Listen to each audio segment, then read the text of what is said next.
So to introduce myself, as in I'm a consultant here at UNEP FI. I joined about a month and a half ago, and my background, I've been in this space for about 4 years, and my background's in corporate governance. So I started off at a proxy advisor before moving on to ESG advisory.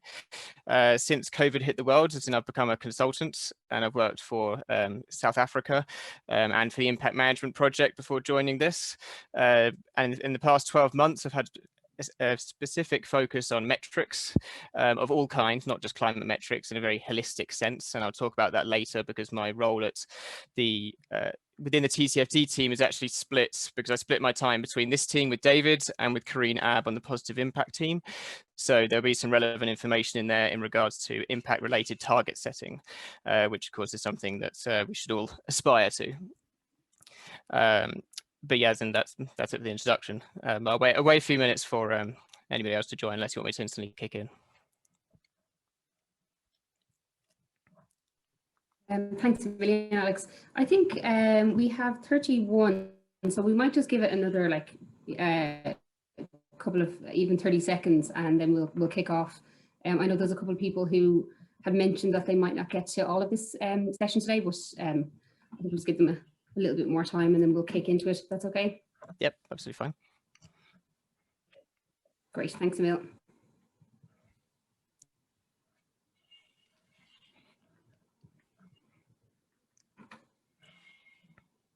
Actually, do you know what, Alex? It's 3 minutes past, so we'll work away. And again, obviously, I mentioned to a couple of people that asked me yesterday, we will be able to share content after this.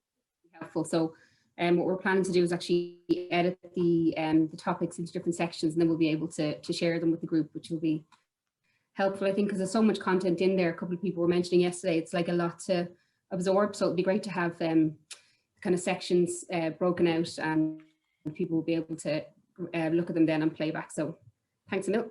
Yeah, that makes absolute sense to me. Okay, yes, I'll start with the presentation. So this is the fourth pillar of the TCFD disclosures, metrics and targets. If you're wondering why this one is coming before the risk management one, is because it ties better into the very last session of today. But if you go on to the next slide, Leah, thank you.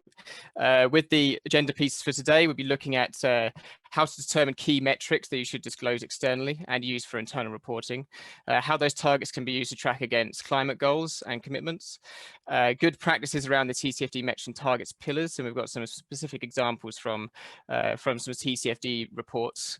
And then in terms of the learning objectives, you really want to understand how these metrics and targets can be reported well, how they can be monitored well, and identify the prime methodologies commonly used for key metrics, what you should be thinking about, what you should include as well in the disclosure, and developing knowledge to track progress in climate goals and commitments, with a specific reference to Ireland, of course.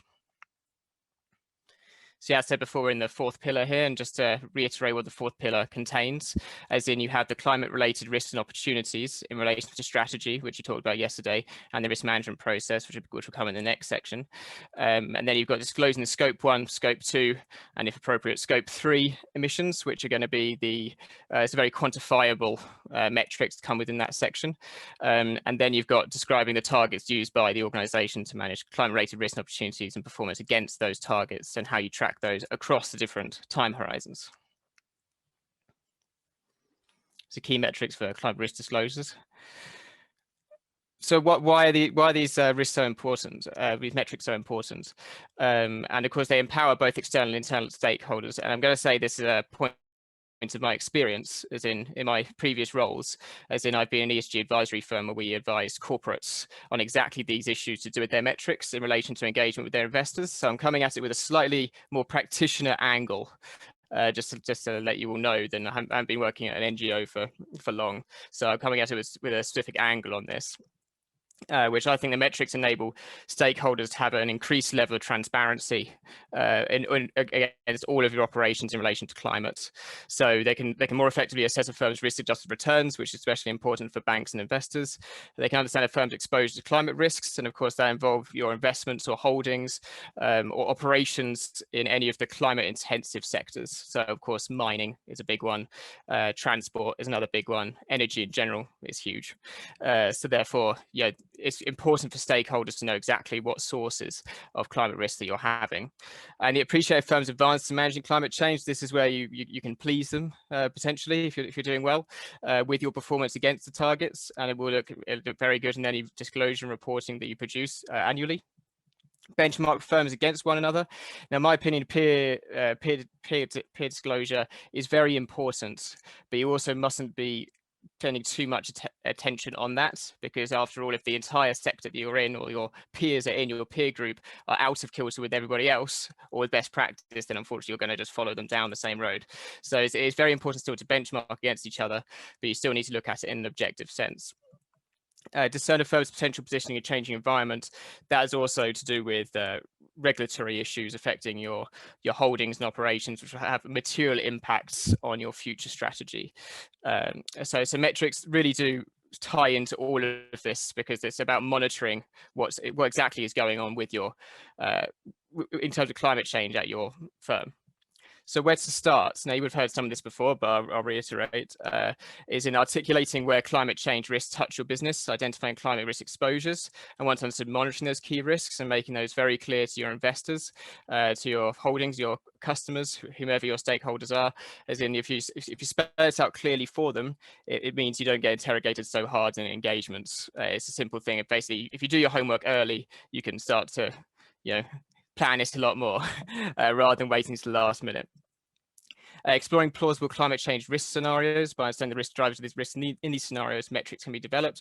Metrics are not set in stone. Metrics are incredibly important, but you should always plan for your forward-looking metrics to potentially change slightly, as methodologies, especially on things like scope 3, are still in development all the time, and they're hoping to become more and more accurate as the science behind them solidifies. So therefore you need to address that within your reporting, talking about your monitoring of these metrics, in which it can be something as simple as a sentence or a paragraph talking about how you monitor your metrics on a biannual or annual basis to make sure they're still relevant and are keeping track of the correct information. And then it's defining which outcomes matter to the business, selecting sufficiently adverse scenarios. So now this is something which will definitely be covered by David later today, about the different climate scenarios in terms of different degrees, going all the way up to 5 degrees, and how that will have material impacts on everyone, really, and every operation. And how if you plan for the worst, you're going to come out better because you're going to be prepared, you'll have the correct responses, and yes, and you'll be in a much better position.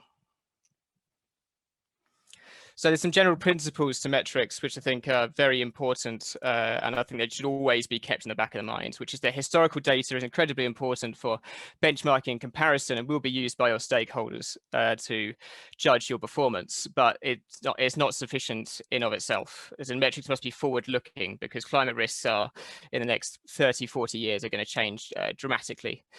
And you have to be up to date all the time. So the reason why I was talking about forward looking before is in historical data is great, and you can probably track climate data back 10 to 15 years, and you may be improving, but unfortunately we still need to do more, and hence all of these climate targets that are coming up. In terms of time horizons, there are different time horizons. There's very short term. So in the next 1 to 3 years, there's 5 to 10 years, there's 25 years, and there's 50 years. And really you should be planning, even though towards the end of those 50 years, it's going to become more broad and vague, you will still need to plan for those time horizons. It's about how you see the long-term nature of your risks, especially if you have operations in countries with really severe physical risks and severe transition risks, and how you're going to address that in the future, as to whether you're going to, especially if you're an investor, about whether having investments in different countries, or whether you're going to change your investments materially in those jurisdictions. Now, firms should ideally disclose the limitations of their metrics to enable a set of actions to take place in the future transition to other metrics. So this is what I was mentioning before about the fact that metrics are not completely static. And when I say about disclosing the limitations of their metrics, is in I did a big project, and talking about my own experience again here, but I did a big project in South Africa relating to metrics, and this will be very, very relevant to this, in which when I've talked about the limitations of metrics, not just climate metrics before, people often get stuck in an argument with themselves, saying, and why would we want to basically address the problems of the metric we've chosen? And that's not exactly what I'm getting at here. I'm talking about the fact you need to address where you can improve them in the future, and how you're going to monitor them in the future, because you will end up changing metrics, and then everyone should within the field keep themselves up to date. With the selected metrics from the TCFD, there's a selection there of tangible assets, CapEx, and liabilities. I highly recommend looking at the new consultation on metrics and targets guidance from the TCFD. This table is actually from 2017. They've changed the wording a little bit to make it a bit sharper, but they've added more examples on there, which I really think are very good metrics to look at. And hang on, I was going to bring up an example here. And we've got carbon prices, external and internal. We've got the amount of senior management remuneration impacted by climate considerations if you've got them written into long-term incentive plans. This is all crucially important in getting all kinds of parts of your climate risk addressed. And then also the amount of expenditure or capital investment deployed towards climate risk and opportunities, including investment in decarbonisation technologies or technology in general to help with your different physical climate risks. Good. Now we'll just look at how targets can be used to track climate goals. Yeah, so moving on to Ireland itself, of course, as many of you will be aware, I'm sure, the Irish government has introduced the Climate Action Low Carbon Development Amendment Bill 2021, in which this sets out a clear target and commitments to put them on a statutory footing within the Irish jurisdiction. And within this bill, it legally requires the government to adopt a carbon budget to achieve net zero, and this will include sectoral emission ceilings. And this will be very important to those who have large holdings for some of the sectors on the right-hand side here, which unfortunately is from 2019. 2020 would have had a big difference, obviously, because transport within that pie donut is going to be a lot smaller because that's happened. I know that in terms of the UK data, the aviation emissions dropped hugely in 2020, and I imagine it would be similar for Ireland. But these actions for each of these sectors are going to be detailed in a National Action Climate Plan, which I think should absolutely form part of your disclosure, because the investors, stakeholders will be looking at that action plan and trying to understand how exactly you fit in. So therefore, you should be addressing that almost directly. I don't think that your time horizon should always line up exactly with these action plans. There should be some crossover, but you should still be reactionary to whatever's in that. And that also highlights the importance of having short, medium, and long-term targets. So in terms of targets, targets are a very difficult thing to manage because, of course, everyone has different sizes of operations, different holdings, different places, different jurisdictions. Therefore, of course, they can be very difficult to ever quantify and understand the difficulty of the methodology surrounding them. But some of the principles is that obviously the metrics have to be on a set of recognized metrics, on cross-industry metrics, not only from the TCFD themselves, but some of the voluntary disclosures like GRI and CDP have fantastic cross-industry climate-related metrics which can be utilized. And of course, if you're already disclosing to the CDP, then you've got a lot of your work done on that part. Climate-related targets should be quantified, so they shouldn't just be generalistic. They should set a number to basically try and reach by a certain time. This makes it very easy to track for all stakeholders involved and for yourself in terms of your own monitoring of how you're hitting those targets. They should be aligned with your strategy. I think that was already covered mostly yesterday, and your strategic goals relating to your climate risks. And then for your GHG reduction targets, this part is thankfully a bit more easy because it involves more maths, let's say, about which temperature pathway you're following, about the emissions you're producing and how you're going to reduce to those. And there are various methodologies used, that GHG protocol, the PACTA protocol, PACTA methodologies, which you can use. And then the TCFD has three main points for what should be considered for when you're tracking your metrics with targets, which is you should define your baseline, which typically is based on a little bit of historical data, so you can understand exactly where your operations are at. The time horizon, as I described before, with short, medium, and long term, and interim targets, which is any mid-term and long-term targets. You have interim targets at appropriate granular intervals. And there's going to be a fantastic graph, I think, on the next slide, this one, which will better demonstrate that. So unfortunately, because this is a screen grab directly from that report, the writing is going to be a little bit difficult to read. But what you've got here is you've got historical metrics on that lighter part on the left-hand side of the graph. And then you've got forward-looking information on the right-hand side of the graph, and where you expect this this fake firm to be. In which case, those black lines you see on the top, those are all different pathways, different scenarios, which they've put into the graph.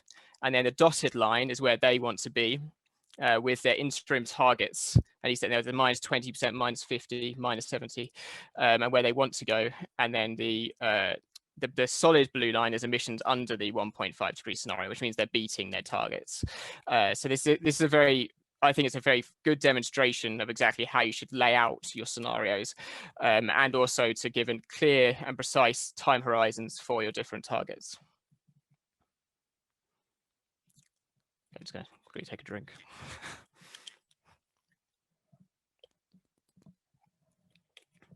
Actually, before we move on, have you got any questions at this point?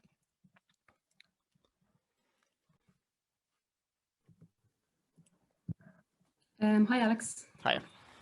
Thanks, Ed. I just wanted to kind of call it, there's a couple of points you made there in relation to the Knowledge Hub. So I know I mentioned it maybe to most people on the call, but just to remind everyone, you'd said there about the case studies and examples. So there's a huge amount of resources there if you want to look at specific sort of, I guess, examples as to the specific disclosures. And also just something you touched on in relation to alignment with other frameworks. You mentioned, say, the CDP or GRI. So there's an alignment tool as well there. So if you want to go in and say, okay, I'm currently disclosing against CDP or GRI, how does that kind of match up with the TCFD? So again, I know David kind of really made a point very well yesterday that it's less about kind of the reporting and more about the practices.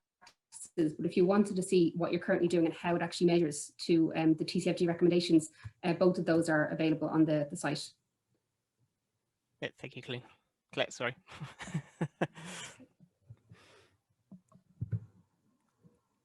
Any further questions at this point?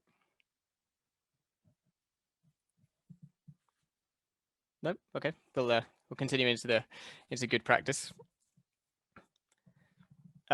In which I want, in terms of the good practice about metrics and target setting, of course, there are hundreds of annual reports that you could try and filter your way through to try and find good examples.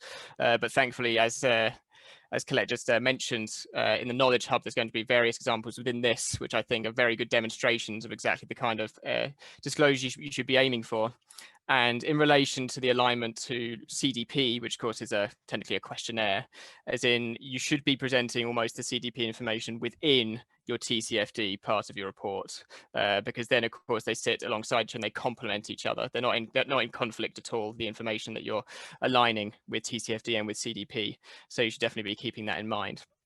But what you see in this white box in the middle here is the playbook guidance, which I think was linked in one of the first presentations, or it's in the appendix from the first presentations, in which a glossary of your metrics should always be included whenever you list them in a table. There should be the methodology for how you reach them, and how you assess and how you constantly assess them. Because after all, if you're just putting GHG emissions have different methodologies to reach your conclusion, especially on the scope 3 part of things. Therefore, you need to clearly communicate which methodology that you're aligned to, in order for obviously clear transparency. So if we want to go on to the next slide.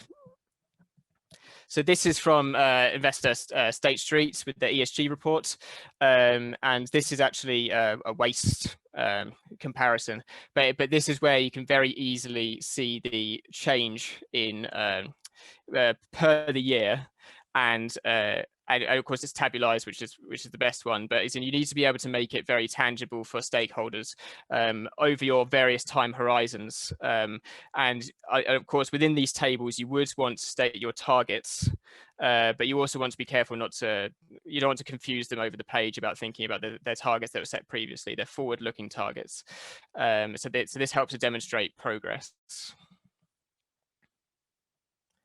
And then on emissions specifically, with guidance on scope 1, scope 2, and scope 3 emissions disclosures, is in you should absolutely split them into your own operations and external emissions. This, of course, definitely comes in hand for any listed banks. I don't know whether there are any in this call, but any listed banks in this call. And then you should always break out your emissions as much as you can in terms of what's included within them. Because, for instance, with a lot of air emissions, you can, and many of them do, they don't actually include which gases they are counting within there. So you've got CH4 and N20, and you've got like SOx and NOx, which are also very, very bad things to emit. And therefore, you should definitely disclose those metrics where you can in terms of what's included within them in terms of every gas. And I mean, as somebody who's worked in ESG advisory before, it's don't be tempted by putting an etc. on the end of a list like that, because that will get picked up in engagements, at least with the investors that I've talked with. So therefore, that's something to definitely try and avoid from my personal experience. But with scope 3 emissions, you should definitely be looking at spelling out as clearly as you can about how this is something which is very fresh to most of us here.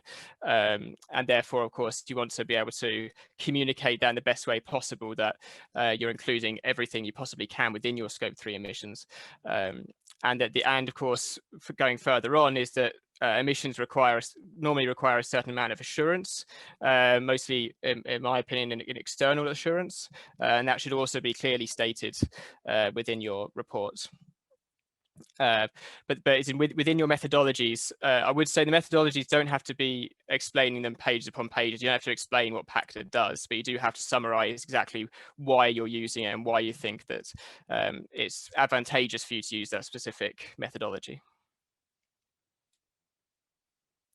So this is State Street again, and this is their actual emissions disclosures, in which we can see on the left-hand side, we've got CO2, we've got CH4, we've got N20, and HFCs in our scope 1. They've got biogenic CO2 in our within our scope 2. And on a personal, I think this emissions disclosure is really good. And then, of course, the emissions intensity ratio is something that a lot of these external organizations like MSCI especially like to pick up on, because they're very transferable between firms, and that's something which you should definitely include.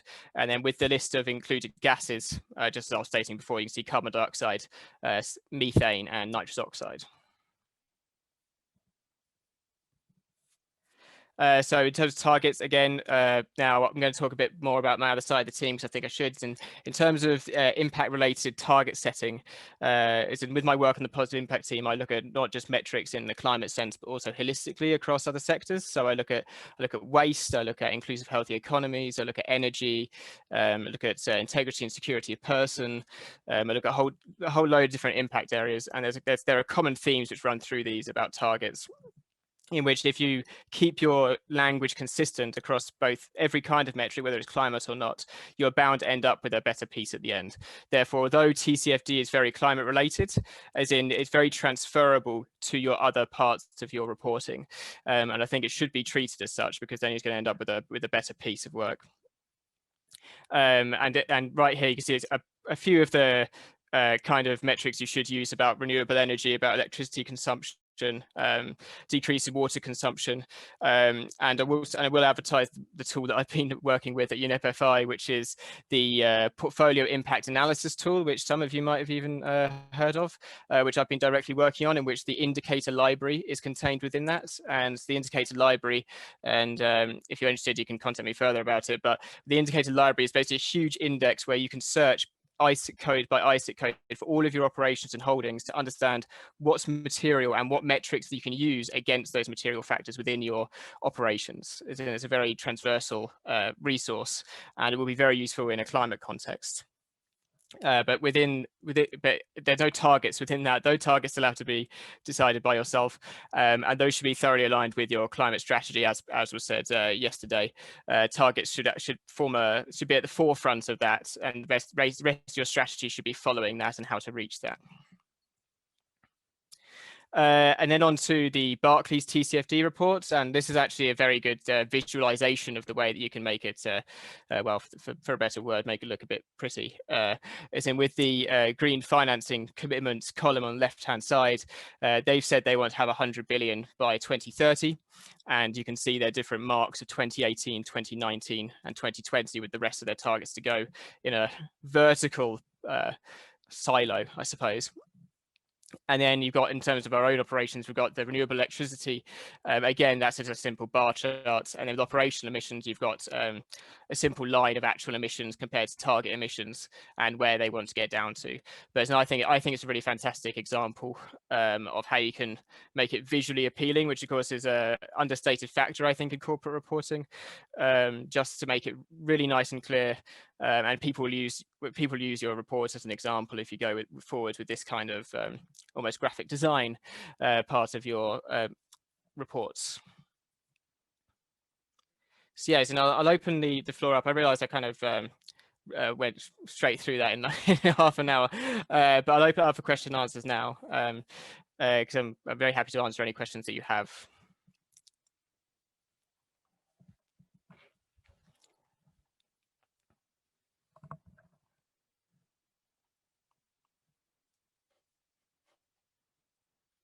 If not, we'll kick off straight into the Menti polls,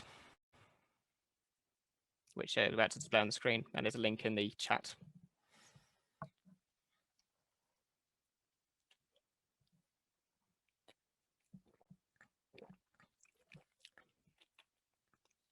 So the first question on Menti is, do you know which climate-related metrics and KPIs you plan to integrate into your climate disclosures? And if so, what are they?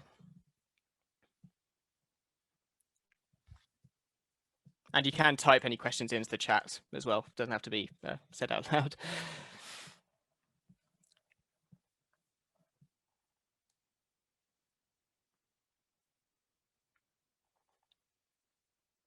I'll leave you a couple of minutes to fill in.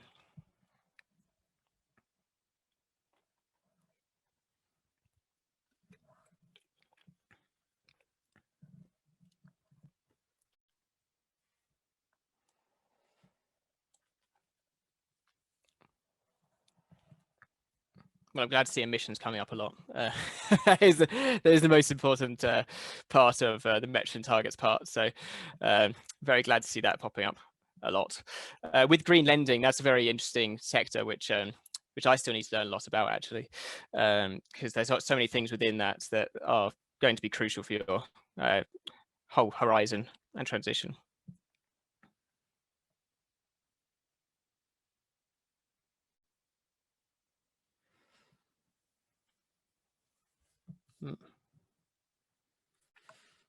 Now, product substitution. Are we talking more? Are we talking more there about where you're divesting and investing in something else, or are you talking about something else?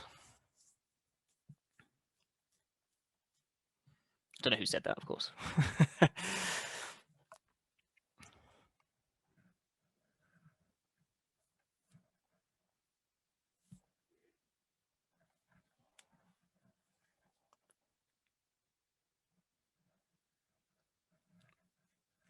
Okay, that's great. As in, there's fantastic answers. As in, obviously, carbon intensity emissions are by far dominating everything you put in there.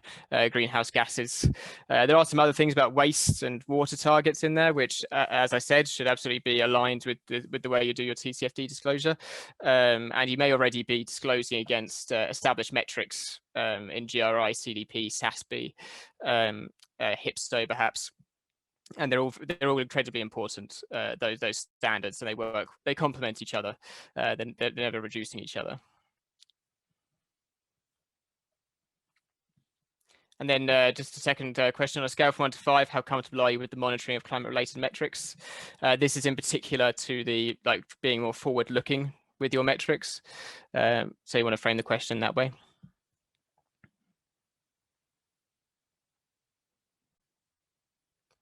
That's the answer to my question before. In terms of green lending, offset some carbon emissions by product substitution, e.g. using wood products instead of concrete. Okay, yeah, that's a very important point, actually. Yeah, offsetting.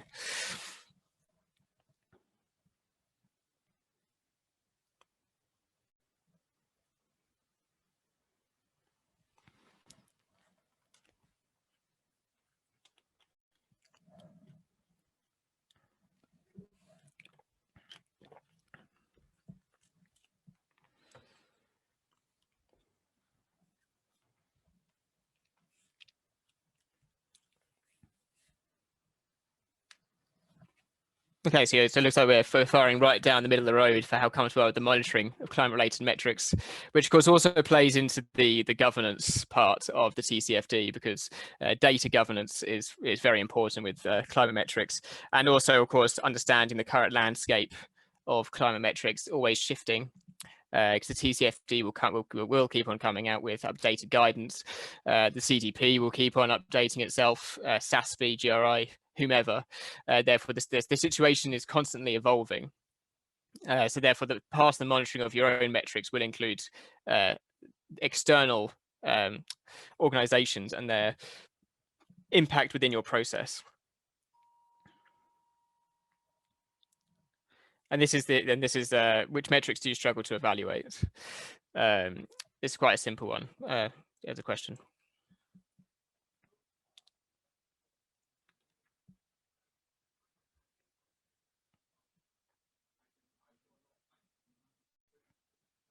Yeah, scope 3. I mean, yeah, scope 3 is definitely yeah, there's all scope 3 coming up now. I have absolutely no surprises there about how many people are saying scope 3, because scope 3 methodologies are so much larger, so much bigger, so much less established at this point, and they're definitely something which need a lot further research implementation, something that we hope that we can help you with, because scope 3 has only been really with us in any significant sense for the past 4 or 5 years. Therefore, and this includes, of course, the supply chain within that. So that's part of that. But yeah, absolutely, scope 3 is very important and something that definitely needs more clarification. Now, what are the challenges you're facing? Now, I know that sounds quite broad, but it's in a way it's meant to be broad. So in terms of everything that I spoke about today, what do you think is your biggest single challenge? You can put more than one if you want.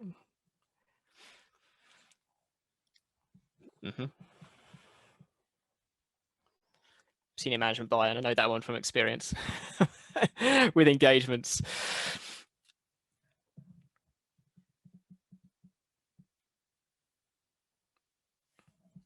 Yeah, the pace of change, meeting those targets. Yeah.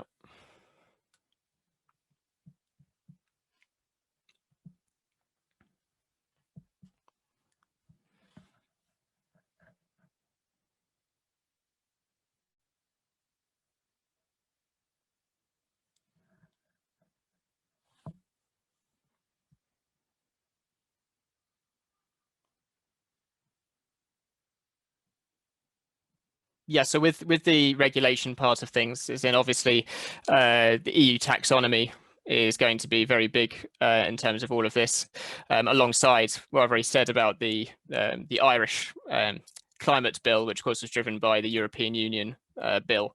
I can't remember its exact name now, but yeah, the regulation will definitely be pushing a lot of this forwards, probably quicker than it would organically. Therefore, I understand completely as to why that would be a very large challenge, and it will need monitoring from within the governance part of this pillar. And the strategy will also have to change as per regulation changes, because with social pressure on climate change, is in that's more likely to increase regulation.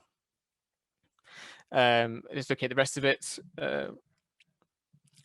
Time and resource allocation. Again, this is a very common thread about the fact that, of course, many of these functions are very new within any operation. Therefore, of course, the resources are limited, especially at first, until the operation is quite grounded.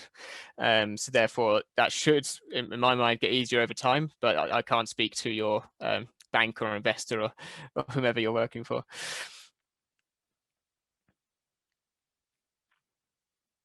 And industry collaboration, that's something which will actually help with all of the with everything that I said today about the fact that obviously we've got what we're doing right now is technically industry collaboration as well, but the different industry collaboration between the different like standard setting organizations like GRI and CDP through work that I did at the IMP. Of course, they're talking to each other a lot more now, and they're starting to become more aligned. Therefore, the random kind of shotgun effect of all these different organizations that you're meant to try to be monitoring should be getting easier over the next coming years, because there is a lot of dialogue going on at the moment about reaching a consensus on a lot of these very important issues, and especially with emissions.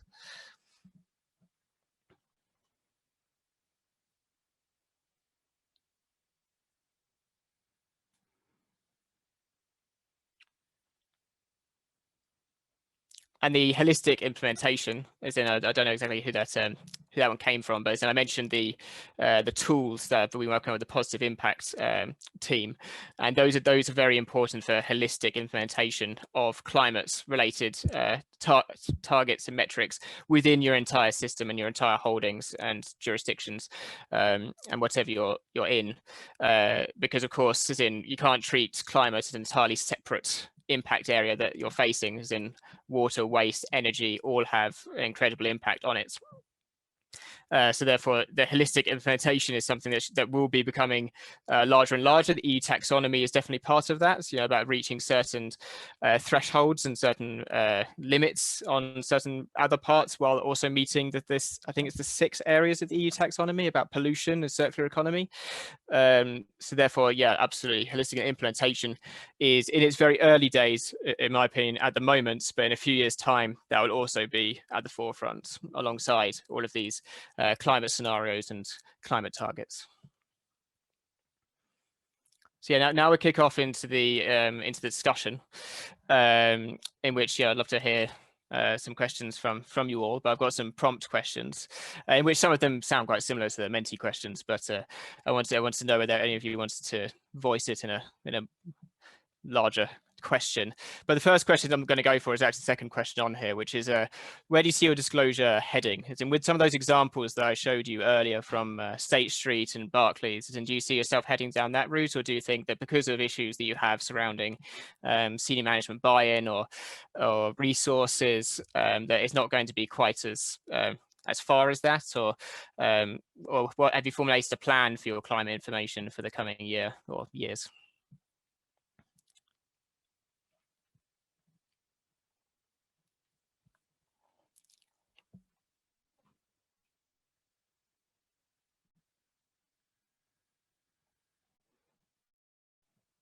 Or we'll go with the next question, which is how concerned are you with the introduction of sectoral emission ceilings? And this is something which is, if anything, very Ireland-based, because I haven't looked at the individual bills that have gone into places like Germany and France. But I read the bill for Ireland, and the emission ceilings are very interesting to me. I wonder exactly how they're going to be calculated in a fair manner, given the quite diverse Irish economy. But we want to hear your thoughts about those targets that are going to be set by the government.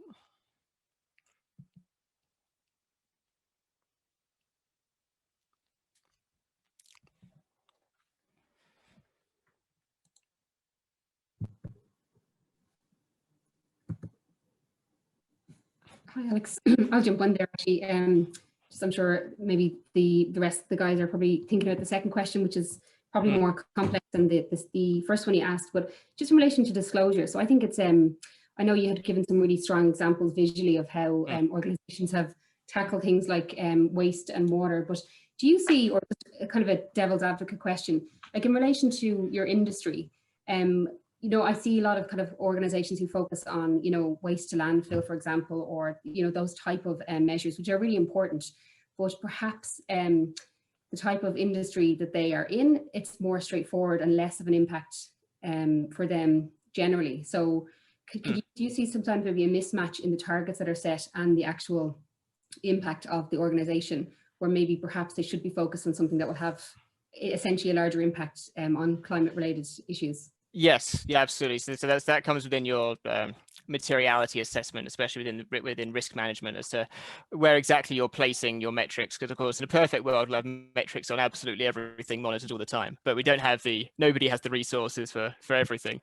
So therefore, you're absolutely right, and there is going to be in some areas a level of misalignment where if you regulate waste to landfill, but you're a financial services firm and you've invested in other financial services, you're not really going to have that much waste compared to a mining firm or your investments in a mining firm. Therefore, of course, it's going to be very different. So yes, absolutely there will be, and you have to almost expect that, but then you should be prioritizing metrics which of course are exactly material to your operations. Yeah, I guess the ones that are, I know the ones that are straightforward are still important, and it's good to kind of advocate for change across the board, but sometimes I feel they are probably called out maybe and given a lot of I guess importance when it's not maybe as relevant for the particular industry. So yes, yeah, absolutely. As in, when I was working at ESG advisory firms, and I dealt with a lot of companies on the CAC 40 that had a lot of those similar questions about metrics, especially when they compared themselves with their international peers in the UK and the United States, in which they were saying about these metrics, that's not applicable to us. Why should we include them? And also, but even then, even though American investors, they love seeing that metric, so therefore you have to appeal to your own stakeholders, course, even at the same time as realizing what exactly is material to your operations or your holdings or whichever stakeholder you're directly addressing. I guess it's true, and I guess because sustainability reports in particular can be so kind of long, but essentially there is that fact of you're appealing to so many different audiences at times, and sometimes people very specifically will look for you know, a specific impact. So like you can see the point in including it if you have the information, but it's just interesting to see how many kind of institutions focus on, you know, the maybe relatively straightforward ones. But I guess the materiality piece, as you mentioned, is key to actually understand what your impacts are and what you're actually going after, as opposed to all of the other pieces. Yes, that's right. Yeah, absolutely. And of course, with there are more popular metrics than others, as in like in terms of waste recycling rates as a percentage is a very easy one, because it's very easy to benchmark for whether you're an external organization focusing on environmental matters like MSCI, or whether you're an investor, or whether you're a customer. Looking at recycling rate is quite an easy thing to understand. And of course, there are also national targets set about recycling almost everywhere. Therefore, of course, you can also track targets against those national policy objectives in a similar way to a net zero emissions targets objective.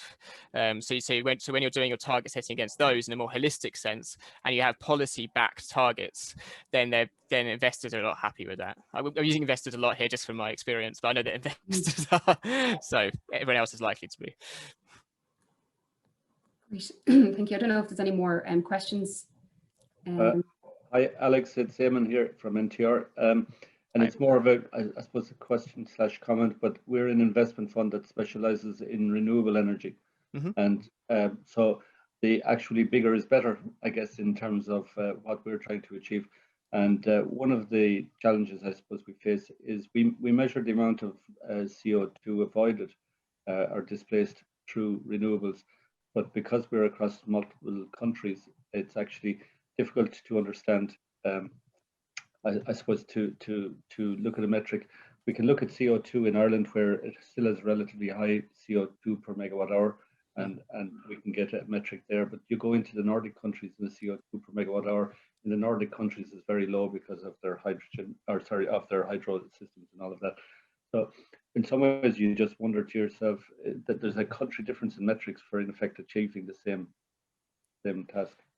Yes, yeah, yes. When I'm going to again refer back to my work in South Africa for this, because some of the big South African mining companies had exactly that issue with being in several jurisdictions, because we've got like BHP Billiton down there who have operations in several jurisdictions, and I talked directly with them about their data collection, especially from some developing countries, in which then trying to accurately calculate the emissions coming from those mines, the data becomes thinner and thinner, and unfortunately that will be an issue with jurisdictions across the scope. And then on top of that, you've got what you just mentioned about the Nordic countries, yes, they're doing fantastic in terms of their intensity ratios. But of course, you want to, if you can, and this is something that I think is the way forwards, you should try and split that out before you get to your total figure about jurisdictions, because then you can also address exactly those issues in your disclosure. For especially if you have operations in developing countries, you can talk about the difficulty of supply chain information, and again, basically, you give yourself a disclaimer on that, because understandably the resources in some places there's a lot more scarce, regulation is a lot more scarce, therefore you're really going to struggle to understand your full impact. Okay, thanks.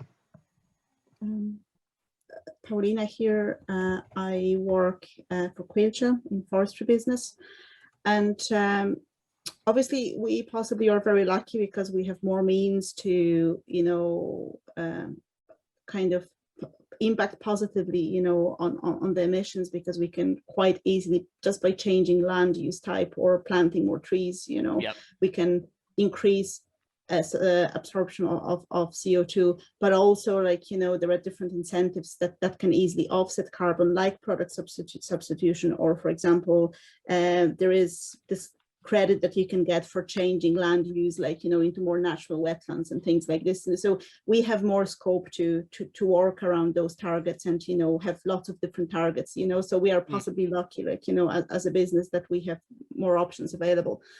But obviously we are kind of, I just want to talk a little bit about sectoral emissions that you mentioned, because we are together with agricultural business, who in one sector, who, as we know, is in Ireland one of the biggest contributors, like, you know, of CO2.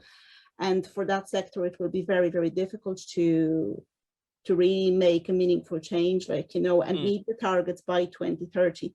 So there will be almost like more pressure on some other parts of that sector, you know, to deliver that commitment. And obviously we will work with the shareholder. We have an obligation which is associated with our business to do that. But like, I would agree with you that how these targets are being, you know, placed, like, you know, it's interesting, like, you know, at least to say it's you know, that might actually cause that it will be difficult to meet some of these targets, you know, because obviously there could be various kind of contribution and commitment from different parts of the sector into that. Like. Yes, absolutely, I agree. And I also would say is it will matter sector by sector as to how easy or hard, or even expensive or relatively inexpensive it is to reach those targets. As in, it's going to change sector by sector, operation by operation, holding by holding, which is one of the reasons why it's so difficult to understand the full complexity of what we're facing. And just to briefly touch on what you first said about your more positive impact, because as you said, changing land use, planting more trees. As in, there's something called, in terms of looking more at the holistic implementation, I meant to mention this earlier.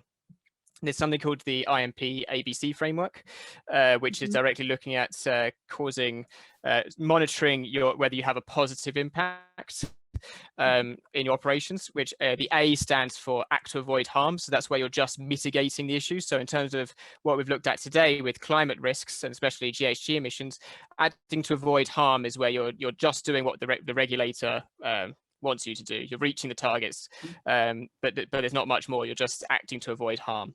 The B is benefiting stakeholders. So that's where you're ahead of your targets. Basically, you're ahead of the curve. You're ahead of your peers. Therefore, yeah, you're doing better than those around you. And then there's C, contribute to solutions, which is something that is a lot more difficult to achieve, because that's talking about contributing solutions for not just your own sector, but for everybody. So in terms of contributing to solutions, and this comes in to Eamon's area as well, actually, which is investing in renewable energy is absolutely contributing to solutions, because the more investment there is in renewable energy, the easier it gets on the energy sector, the easier it gets on everybody's lives in terms of affording renewable energy. So therefore, if you follow that framework, you can more clearly understand where you're actually creating a positive impact. So for you, Paulina, as in when you're saying about planting trees, that's absolutely something that would come into contribute to solutions, because yes, you're helping your own emissions levels, or offsetting yourself. You're also helping to improve the environment, generally speaking. It's biodiversity, it's soil, it's not just a tree for emission's sake, it's more than that. So thankfully. But having said that, like, I have to say that we actually do a lot of really good positive things. Like, we are actually investing in renewable energy as well, like, you know, and building kind of wind farms and so on. However, what we don't have a great understanding of is scope 3, which we've spoken about today, like, you know, so we really need to get an understanding of that element as well to see whether we really contribute or not in terms of just, you know, CO2 emissions, like to have a full picture, like, you know, so that's kind of one element that is under consideration. I think it's an issue for a lot of people, like, you know, for a lot of companies. Yeah, definitely. We saw it in the Menti poll with scope 3, one after the other. So yes, and yeah, scope 3 is definitely something that we're going to work on further, for sure. Especially as it's been brought up so many times in that Menti poll.